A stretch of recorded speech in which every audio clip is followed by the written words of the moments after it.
Hydraulic Jackie எப்படி use பண்ணுறதுன்னு பார்ப்போம். இது இது வச்சு நம்ம யூஸ் பண்ணும்போது ரொம்ப ஈஸியாகவே இருக்கும். ஈஸியாக லிஃப்ட் பண்ணிடலாம் வண்டியை.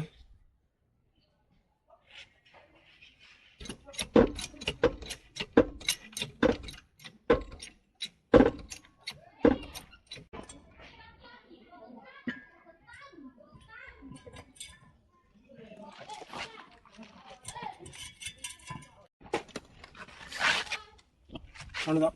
இப்போது இந்த இடத்துல இருக்கிறத ரிலீஸ் பண்ணுறது அந்த ஹைட்ராலிக் ஆயில்.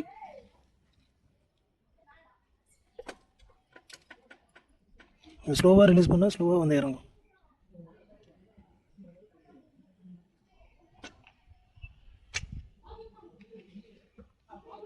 ஸோ இப்போ இதே மாதிரி தான் ஆப்போசிட் டைரெக்ஷன்லேயும் நம்ம பண்ணணும். ஸோ அதுக்கு பொதுவாக பாடியில் நீங்கள் எங்கே வேணால் போட்டு ஜாக்கி போட்டு தூக்கலாம். ஸோ இந்த ஸ்டாண்டு நீங்கள் போட்டுட்டிங்க அப்படின்னாவே நல்ல வெயிட் தாங்கும். ஸோ இதுவே வந்து 3 டன் தான் போட்டிருக்கு.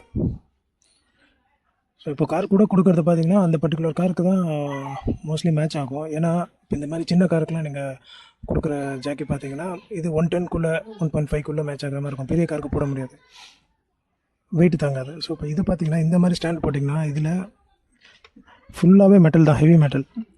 ஸோ ஒன்ஸ் ஹைட்டு ஜாக்கி போட்டு தூக்கிட்டு நீங்கள் இதை போட்டுட்டிங்கனாவே அப்படி நிற்க ஆரம்பிச்சிடும்.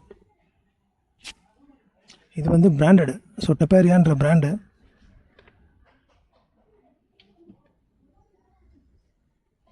ஸோ ரெண்டுமே டெப்பேரியான்ற பிராண்டு. அதனால் இது ஹெவி லோடு கொஞ்சம் நல்லாவே தாங்கும். நம்ம லோக்கல் 1.5 டன் இருக்கிறதுக்கும் இந்த மாதிரி பிராண்டடில் 1.5 டன்னா கன்ஃபார்மாக அது 1.5 டன் கேரி பண்ண முடியும். இதால் லோக்கல் வந்து 2 டன் இருக்கும், ஆனால் இதை விட கம்மியாக தான் இருக்கும். வெயிட்டும் கம்மியாக தான் இருக்குது, இதை விட பெர்ஃபார்மன்ஸும் கம்மியாக தான் இருக்கும். அந்தளவுக்கு லிஃப்ட் பண்ணாது வெயிட்டு.